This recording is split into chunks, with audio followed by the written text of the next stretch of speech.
اے محمد کے نور نظر الحجر، شیر یزداں کے لخت جگر الحجر، صحن خیر النساء کے قمر الحجر، اے حسین و حسن کے پسر الحجر، اے سکینہ و زینب کے دل کی دعا، وارث قاسم و اکبر خوش نوا، اے امید دل غازی باوفا، مولا سجاد کی استقامت کے پھل۔ الحجر الحجر الحجر الحجر الحجر الحجر، لا حول ولا قوة الا باللہ العلی العظیم۔ اعوذ باللہ من الشیطان الرجیم، بسم اللہ الرحمن الرحیم۔ ان اللہ ملائکتہ صلوا علی النبی یا ایھا الذین آمنوا صلوا علیہ وسلموا تسلیما، اللہم صل علی محمد و آل محمد۔ السلام علیکم ناظرین، امید ہے آپ تمام خیریت سے ہوں گے۔ میں شاہباز حسین کاروان اہل بیت ٹیم کی جانب سے آپ تمام ناظرین کا ہمارے اس یوٹیوب چینل کاروان اہل بیت پہ خیر مقدم اور استقبال کرتا ہوں۔ ناظرین، 15 شعبان یعنی ولادت امام عصر علیہ السلام کا روز، اور میں اپنی پوری کاروان اہل بیت یوٹیوب ٹیم کی جانب سے آپ تمام اہل ولا کی خدمت میں ولادت بسعادت امام عصر امام زمانہ آخر الزمان علیہ السلام کی مبارکباد پیش کرتا ہوں۔ اور ناظرین، یہ کون امام زمانہ ہے؟ یہ وہ امام زمانہ ہے جو فرزند زہرا ہے، وارث کربلا ہے، قرآن ناطق ہیں اور قرآن کے وارث بھی ہیں۔ اب آپ خود سوچئے، یہ قرآن ناطق ہے، اور جب قرآن صامت یعنی خاموش قرآن اپنے اندر اتنی فضیلتیں چھپائے ہوئے ہیں، تو پھر قرآن ناطق کتنی فضیلت اپنے اندر رکھتا ہوگا۔ ہم نے قرآن کو دیکھا، لیکن اب اگر اس کے وارث کا پتہ لگانا ہے تو اس کے وارث کا پتہ ہم کیسے لگائیں گے؟ تو پھر آئیے، مسجد میں امام جمعہ خطبہ دے رہے ہیں، رسول کا نام لیا، اہل بیت کا نام لیا، مجمع بیٹھا رہا، لیکن جیسے ہی امام جمعہ نے امام وقت کا نام لیا، مجمع کھڑا ہو کر سلام کرنے لگا۔ اب آپ خود سوچئے کہ جو امام ابھی پردے غیبت میں ہے، یعنی سامنے نہیں آیا ہے، پردے میں ہے، اس کا کمال یہ ہے کہ جب اس کا نام آتا ہے، مجمع کھڑا ہو کر اسے سلام کرتا ہے، تو جب وہ امام ظہور کرے گا، سامنے آئے گا، تو پھر اس کا کیا کمال ہوگا۔ اور ناظرین، آج کے اس پروگرام میں ہمارے ساتھ 2 نایاب ہستیاں جڑی ہوئی ہیں۔ پہلی نایاب ہستی عالی جناب مولانا عباس کاظمی صاحب لکھنوی، جو کہ ہم کو امام عصر سے متعلق چند خصوصی باتیں بتائیں گے، اور دوسری نایاب ہستی شاعر اہل بیت جناب سیف عباس صاحب قراروی، جو امام عصر سے متعلق اپنے چند اشعار ہمارے پیش خدمت کریں گے۔ تو بغیر اپنے باتوں کو طول دیتے ہوئے میں زحمت سخن دینا چاہوں گا شاعر اہل بیت جناب سیف عباس صاحب کو کہ وہ بارگاہ مولا میں نذرانہ عقیدت پیش کریں۔ ناظرین، السلام علیکم ورحمۃ اللہ وبرکاتہ۔ مولانا عباس کاظمی صاحب لکھنوی، جناب شہ نواز حسین صاحب فرخ آبادی، میں سب سے پہلے اس جشن کی مبارکباد آپ سبھی حضرات کی خدمت میں پیش کرتا ہوں، اور ساتھ ہی اپنے وقت کے امام کے خدمت میں بھی اس جشن کی مبارکباد پیش کرتا ہوں، اور میں شکر گزار ہوں کاروان اہل بیت ٹیم کا کہ جنہوں نے مجھے دعوت سخن دی۔ میں 4 مصرعے حاضر کر رہا ہوں۔ لوگ کہتے ہیں، کچھ لوگ ہیں جو کہتے ہیں کہ شیعوں نے دیکھا ہی نہیں امام کو، شیعوں نے کبھی دیکھا ہی نہیں امام کو۔ ان سے میرا سوال ہے، میں 4 مصرعے پیش کر رہا ہوں، دیکھیے گا کہ سر عرش بری نوری محلہ تو نے دیکھا ہے، شب معراج محمد کا مصلی تو نے دیکھا ہے، اور میرا قائم اگر دکھائی نہیں دیتا تو حیرت کیا، جسے تو سجدے کرتا ہے وہ اللہ تو نے دیکھا ہے، جسے تو سجدے کرتا ہے وہ اللہ تو نے دیکھا ہے۔ حاضرین، 4 مصرعے اور سماعت فرمائیے کہ جب آئے گا زہرا وہ تیرا آخری بیٹا، جب آئے گا زہرا وہ تیرا آخری بیٹا، وہ معجزہ ہوگا کہ جہاں یاد رکھے گا، اور پہلے تیرے قاتل کو تہہ تیغ کرے گا، پھر خود وہ تیرے روزے کی بنیاد رکھے گا۔ ناظرین، ایک مسدس آپ کی خدمت میں حاضر کر رہا ہوں کہ ستم کا خوف نہ ہوگا تیرے ظہور کے بعد، ستم کا خوف نہ ہوگا تیرے ظہور کے بعد، ہنسے گی کھل کے سکینہ تیرے ظہور کے بعد، ستم کا خوف نہ ہوگا تیرے ظہور کے بعد، ہنسے گی کھل کے سکینہ تیرے ظہور کے بعد۔ ابھی تو اپنے بھی رکھتے ہیں انگلیاں منہ پر، ابھی تو اپنے بھی رکھتے ہیں انگلیاں منہ پر، کریں گے کھل کے تبرہ تیرے ظہور کے بعد، کریں گے کھل کے تبرہ تیرے ظہور کے بعد۔ علی کے ذکر سے ہم کو نہیں پریشانی، علی کے ذکر سے ہم کو نہیں پریشانی، علی کے ذکر سے ہم کو نہیں پریشانی۔ ستم کو کہنا پڑے گا تیرے ظہور کے بعد، ستم کو کہنا پڑے گا تیرے ظہور کے بعد، اور نکالے جائیں گے قبروں سے، نکالے جائیں گے قبروں سے سب ستم زادے، نکالے جائیں گے قبروں سے سب ستم زادے۔ حساب ہوگا سبھی کا تیرے ظہور کے بعد، حساب ہوگا سبھی کا تیرے ظہور کے بعد، اور کسی کا حق نہ دبا پائے گا کوئی غاصب، کسی کا حق نہ دبا پائے گا کوئی غاصب، کسی کا حق نہ دبا پائے گا کوئی غاصب، کسی کا حق نہ دبا پائے گا کوئی غاصب، کوئی غریب نہ ہوگا تیرے ظہور کے بعد۔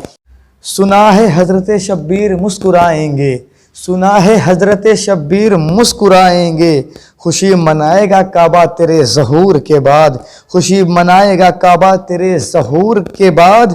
تو وہ جس نے فاطمہ زہرا کا گھر جلایا تھا، وہ جس نے فاطمہ زہرا کا گھر جلایا تھا، جلایا جائے گا زندہ تیرے ظہور کے بعد، جلایا جائے گا زندہ تیرے ظہور کے بعد۔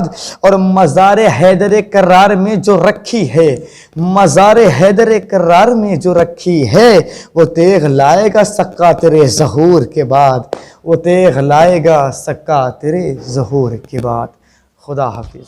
ماشاءاللہ، سبحان اللہ، بہت بہترین انداز اور بہترین طریقے سے جناب سیف عباس صاحب کراروی نے تمام شعر ہماری پیش خدمت کیے۔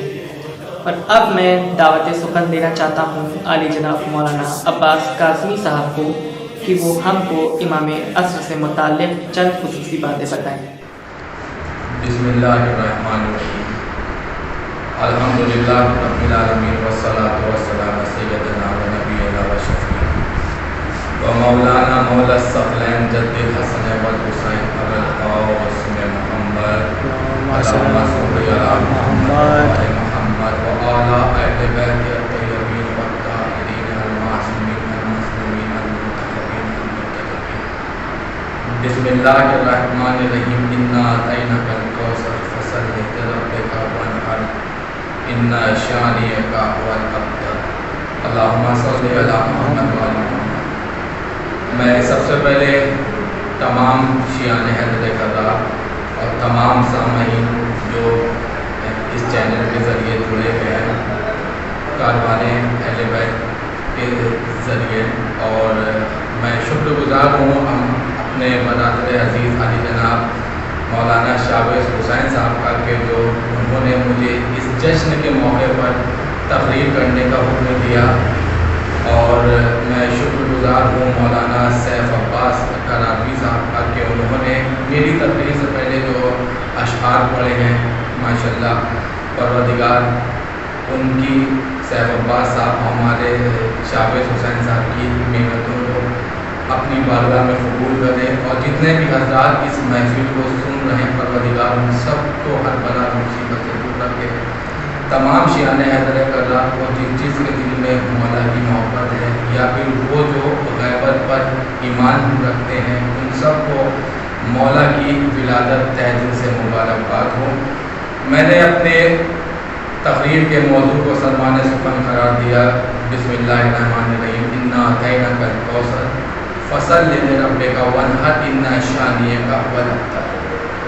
یہ سورہ کوثر کو میں نے اس لیے سلمان سخن قرار دیا کہ دنیا یہ سمجھ رہی تھی کہ سورہ کوثر کی جو وارث ہے، معذاللہ ثم استغفر توبہ استغفر، وہ لاوارث، لاوارث وہ ہے، لاوارث وہ نہیں کہ جن کا کوئی وارث نہ ہو، بلکہ میں لاوارث اس کو سمجھتا ہوں کہ جو انسان نے سورہ کوثر کو، سورہ کوثر کے سے مراد یعنی کہ حضرت جناب فاطمہ الزہرا سلام اللہ علیہا کو لاوارث کہہ کر کے اپنے دربار سے لوٹایا تھا۔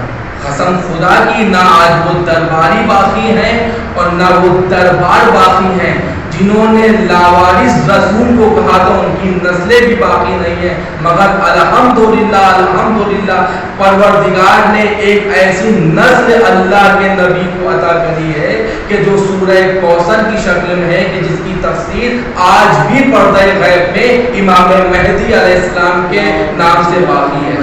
ہمارا امام کی ولادت کے موقع پہ یہ ہو رہا ہے کہ جشن منایا جا رہا ہے، 15 شعبان امام کی ولادت ہے مولا کے چاہنے والوں کی، لیکن کیا کہنے شیعان حیدر کرار کی، کیا مقدر ہمارے مولا کے چاہنے والوں کا ہے کہ دنیا کی کسی قوم کو یہ کہنے کا حق نہیں ہے، مگر الحمدللہ فقط شیعان حیدر کرار کو یہ کہنے کا حق ہے کہ ہمارا پہلا امام بھی علی ہے اور ہمارا آخری امام بھی علی ہے۔ کوئی فرق نہیں، نہ پہلے علی میں نہ آخری علی میں، ہاں مگر ایک ذرا سا رائی کے دانے کے برابر فرق ہے، وہ فرق صرف اور صرف اتنا ہے کہ پہلی حجت کعبے میں آئی اور آخری حجت کعبے پہ آئے گی، صرف فرق اتنا ہے کہ پہلی حجت کعبے سے کعبے میں آئی ہے اور آخری حجت کعبے پہ آئے گی۔ پہلا آنے والا بھی کعبے میں تھا، آخر آنے والا بھی کعبے میں۔ یہ وہ علی ہے کہ جس کو پروردگار عالم نے کائنات میں کوئی ایسی جگہ ہی نہیں تھی جہاں پر علی کی ولادت ہو، اور پوری کائنات میں کوئی ایسی جگہ نہیں ہے جہاں پہ ہماری آخری حجت، اللہ کی آخری حجت کا ظہور ہو سوائے خانہ کعبہ کے۔ زمانے کو جب خانہ کعبہ میں ہماری حجت، اللہ کی حجت ظہور کرے گی تو زمانے کو بتائے گی کہ زمانے والوں تم نے ہمارے بابا کی ولادت کو ٹکرایا، تم نے یہ کہا کہ علی خانہ کعبہ کے اندر نہیں بلکہ خانہ کعبہ کے باہر پیدا ہوئے تھے۔ آخری حجت خانہ کعبہ میں موجود کر کے بتائے گی کہ جو ٹکرایا تھا وہ جھوٹے تھے، ہم کعبے سے آ کر کے بتا رہے ہیں جب پہلا بھی کعبے سے آیا ہے تو آخری بھی کعبے سے آئے گا۔ ہمارے امام قسم خدا کی اللہ نے لاوارث نہیں بنایا، یہ واحد دنیا میں ایسی قوم ہے کہ جس کا وارث کل بھی موجود تھا، جس کا وارث آج بھی موجود ہے۔ ہمارے بچوں سے کہا جاتا ہے کہ امام پردے میں ہے، عزیزان گرامی پردے میں امام نہیں ہے بلکہ پردے ہماری آنکھوں کا پڑے ہیں۔ اگر پردے میں امام ہوتے تو ممکن ہی نہیں ہے کہ کوئی علی کا چاہنے والا مرنے کے بعد اپنے وقت کے امام کی زیارت کرے، مرنے کے فوراً بعد اپنے وقت کی امام کی زیارت کرتا ہے۔ اس سے ثابت یہ ہے کہ امام پردے میں نہیں ہے بلکہ ہمارے گناہوں کے پردوں نے ایسے پردے ڈال رکھے کہ ہم اپنے امام کو دیکھ نہیں سکتے، ورنہ ہمارا امام ہمیشہ ہمارے ساتھ رہتا ہے، امام ہمارے ساتھ رہتا ہے۔ امام ہم سے کہتا ہے کہ تم ہم سے بات کرو تو ہم تمہیں جواب دیں، تم ہم سے مانگو تو ہم تمہارا ساتھ دیں۔ عزیزان گرامی مولا کے چاہنے والا، یہ ایک خوشی کا موقع ہے کہ ہم سب کو مولا کا جشن منانے کا موقع ملا، اور دعا کرتے ہیں کہ انشاءاللہ تعالی جلد سے جلد ان قریب وہ دن آئے یہ جشن ہم امام کے سامنے منائیں انشاءاللہ تعالی۔ یہ جشن امام کے سامنے منائے، پروردگار ہمارے اس جشن کو قبول کرے۔ جب امام آئیں گے خانہ کعبہ میں، جب خانہ کعبہ میں آئیں گے، وہ پہلا علی تھا جو خانہ کعبہ میں آغوش رسالت میں، یا جملے کو بدل کے کہا جائے رحل رسالت میں قرآن بن کے اترا۔ یہ آخری حجت ہے جو حسن عسکری کی آغوش میں قرآن بن کے اترا۔ وہ بھی قرآن ہے، یہ بھی قرآن ہے، قرآن بھی ہدایت دینے والا ہے، یہ بھی ہدایت دینے والے ہیں، یہ حجت ہے۔ اچھا یہاں پر ایک مسئلہ آتا ہے کہ حجت کا معنی کیا ہے؟ بھائی حجت کا مطلب یہ ہے کہ اللہ کی حجت، اللہ کی حجت، حجت اللہ، حجت اللہ کہتے ہی اس کو، حجت اللہ کہتے ہی اس کو ہے، دلیل کو۔ اللہ دعویٰ ہے، حجت دلیل ہے، اللہ دعویٰ ہے، معصومین دلیل ہے۔ اب مجھے پوری ذمہ داری کے ساتھ میں یہ بیان کرنا ہے کہ اگرچہ میں نے یہ جملہ کہا ہے کہ اللہ دعویٰ ہے، معصوم دلیل ہے، تو کیسے دلیل ہے؟ کہ جس طریقے سے اللہ قرآن مجید میں کہہ رہا ہے کہ شہید زندہ ہوتا ہے، ہرگز گمان نہ کرنا کہ وہ مر چکا ہے، شہید زندہ ہوتا ہے۔ قرآن کہہ رہا ہے کہ شہید زندہ ہوتا ہے، زمانہ پوچھ رہا ہے کہ شہید زندہ ہوتا ہے تو کیسے ہوتا ہے، لیکن دلیل نہیں ہے یہ بتانے کی زمانے کے بعد میں کہ شہید زندہ ہوتا ہے تو کیسا ہوتا ہے۔ حسین موقع نیزہ پہ تلاوت کر کے بتا رہے ہیں کہ شہید ایسے زندہ ہوتا ہے۔ اس کا مطلب یہ ہے کہ قرآن دعویٰ ہے، اہل بیت دلیل ہے۔ اگر قرآن نہ سمجھ میں آ پائے تو کسی مولوی کی چوکھٹ پہ نہیں بلکہ امام کے سامنے لا کر کے پیش کریں تو امام بتائیں گے کہ قرآن کیا ہے۔ آج دیکھیں سب سے بڑی مصیبت کی بات، سب سے زیادہ کٹھن کام یہ تھا کہ جو غیب میں ہے اس کا تعارف کرانا، جو موجود ہے اس کا تعارف کرانا کوئی بڑی بات نہیں ہے۔ مثلا میں اپنے کسی دوست کا تعارف کراؤں کسی سے تو کوئی بڑی بات نہیں ہے، کیوں؟ وہ سامنے موجود ہے۔ لیکن جو موجود نہیں، جو دکھتا نہیں، جو نظر نہیں آتا، جو فکر میں نہیں آتا، جو دماغ میں نہیں آتا، جو تصورات میں نہیں آتا، اس کو ظاہر کرنا ہے کیسے؟ ان حجت الہی نے، ان 14 معصومین نے، ان حجت الہی نے اللہ کی وحدانیت کا اقرار کر کے اس زمانے کو بتا دیا۔ جب زمانے نے دیکھا یہ اقرار کرانے والے اتنے اعلیٰ ہیں تو ان کے خالق کا عالم کیا ہوگا، جب یہ مخلوق ہو کر اتنے اعلیٰ ہیں۔ میں نے کہا تھا نا کہ آخری حجت جو آنے والی ہے وہ خانہ کعبہ میں آنے والی، بس آخری بات، اس کے بعد میں رحمت تمام۔ انشاءاللہ تعالی زندگی رہی تو کسی اور موقع پہ آپ کی سماعتوں کے حوالے کچھ کیا جائے گا اور میں آپ کے سامنے آؤں گا انشاءاللہ تعالی۔ میں شکر گزار ہوں، میں بار بار کہوں گا، میں شاہد حسین صاحب کا جو خود ایک ذاکر اہل بیت ہے، لیکن پھر بھی انہوں نے مجھے یہ خدمت کا موقع دیا، میں تہ دل سے شکر گزار ہوں۔ میں کاروان اہل بیت کے جو لوگ شامل ہیں اس میں، ان کی کمیٹی میں، ان سب کے شکر گزار ہوں۔ امام کہہ رہے تم ہم سے پوچھو، تم ہم سے سوال کرو، لیکن ہم سب سے زیادہ پریشان اس بات کے ہیں کہ ہم امام کو مانتے تو ہیں مگر امام کے سامنے ہاتھ پھیلانے کے بجائے ہم دوسرے کے سامنے۔ بزرگ عالم دین بتاتے ہیں، بزرگ عالم دین ارشاد فرماتے ہیں کہ جو انسان حرم امام حسین میں 40 دن شدت کے ساتھ میں زیارت عاشورہ پڑھتا ہے، امام خود کہتے ہیں کہ میں اس سے ملاقات کرتا ہوں۔ جب یہ بات ایک شخص کو پتہ چلی، کربلا گیا، کوفے کا رہنے والا تھا، کربلا میں گیا، اس نے جو ہے زیارت عاشورہ پڑھنے لگا۔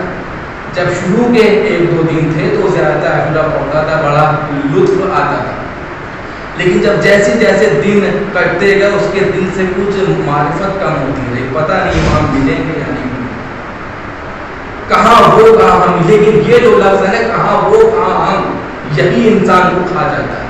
کہاں امام، کہاں ہمارے جیسے گناہ گار۔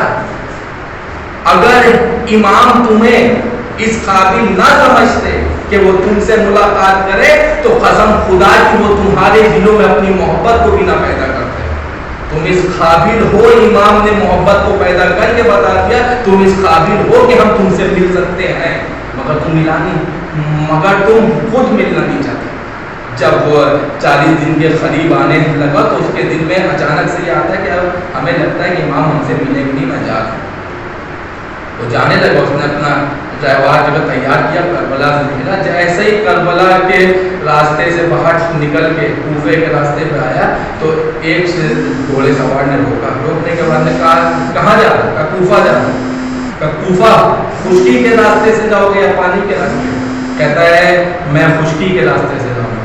کہا کوفے میں فلاں فلاں علاقے میں فلاں فلاں گلی میں ایک شخص ہوگا، اس کا نام بتایا، اس کی پہچان بتائی اور یہ دے دینا، یہ 40,000 دینار ہے۔ اس نے کہا اچھا میں دے دوں گا۔ پھر کہا کچھ اور کچھ بتا دیا؟ کہا نہیں تم صرف اتنا بتانا۔ ٹھیک ہے، اس نے جا کر کے دے دینا۔ لیکن آنے والا کہتا ہے کہ دیکھو پریشان نہ ہو، صبح کا وقت ہوگا، جب تم دروازہ کھٹکھٹاؤ گے وہ دروازے سے باہر نکلے گا تو اس کے ہاتھ میں خون کی چھینٹیں پڑی ہوں گی، تم ڈرنا نہیں، گھبرانا نہیں، وہ جانور کو صبح کرتا ہے صبح، اور وہ وہی جانور کا خون اس کے ہاتھ میں ہو. وہ گیا، جب پہنچا تو دیکھا وہی دروازہ، وہی سب جو بتایا تھا، دروازہ کھٹکھٹا، آنے والا نکلا، اور نکلنے کے بعد میں پوچھا کیا ہوا؟ کہتا ہے یہ کسی نے بھیجا ہے اور اس میں 40,000 دینار ہے. وہ کہتا ہے شخص ڈوب جائے، دیکھتا ہے کہ اس کے ہاتھ پہ خون بھرا ہے. کہتا ہے جو شخص نے جو اس نے بتایا تھا وہی ہے. وہ جاتا ہے، اپنے لباس کو تبدیل کرتا ہے، اپنے ہاتھ پیر دھوتا ہے اور وضو کرتا ہے.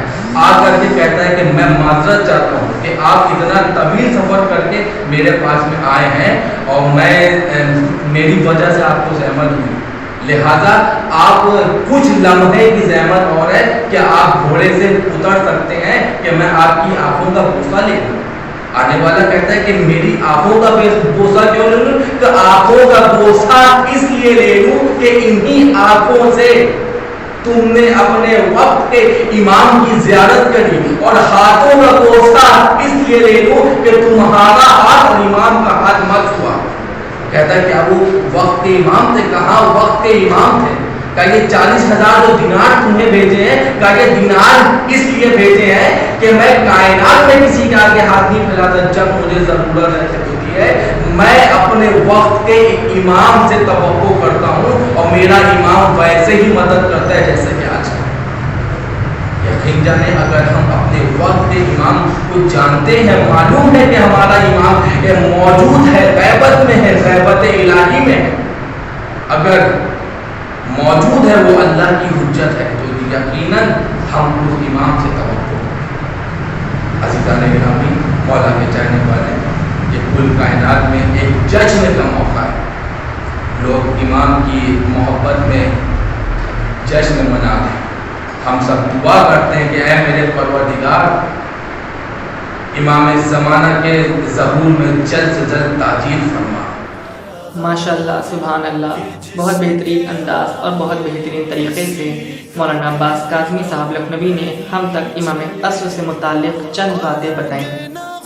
میرے امام، جہاں میں تیرے ظہور کے بعد یہ انقلاب بھی آئے گا، انقلاب کے بعد، اور چھپے ہوئے ہیں ہزاروں یزید دنیا میں، اٹھیں گی سب کی نقابیں تیری نقاب کے بعد. اور آخر میں ہماری پروردگار عالم سے دعا ہے کہ پروردگار عالم ہم تمام شیعان حیدر کرار کو خوش رکھے، شاد و آباد رکھے، اپنے حفظ و امان میں رکھے. اور پروردگار عالم ہمارے اس یوٹیوب چینل کاروان اہل بیت کو دن دگنی رات چوگنی ترقی عطا فرمائے، اور ہم کو یوں ہی کار خیر کرنے کی توفیق عطا فرمائے. بارگاہ جہاں جہاں لوگ بیمار ہیں ان کو بیمار کربلا کے صدقے میں شفائے کاملہ عطا فرما. بارگاہ جو لوگ بے روزگار ہیں ان کو روزگار عطا فرما. معصومین کے روزوں کی حفاظت فرما. پرچم اسلام کو بلند فرما.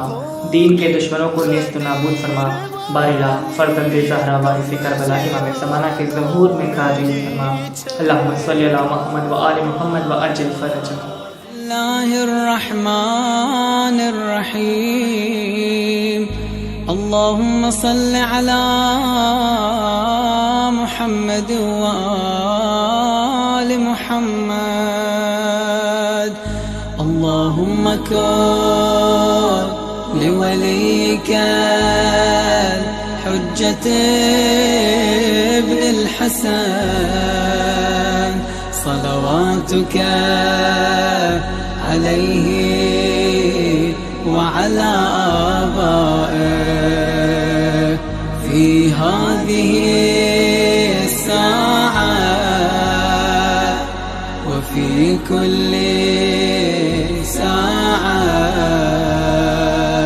وليا وحافظا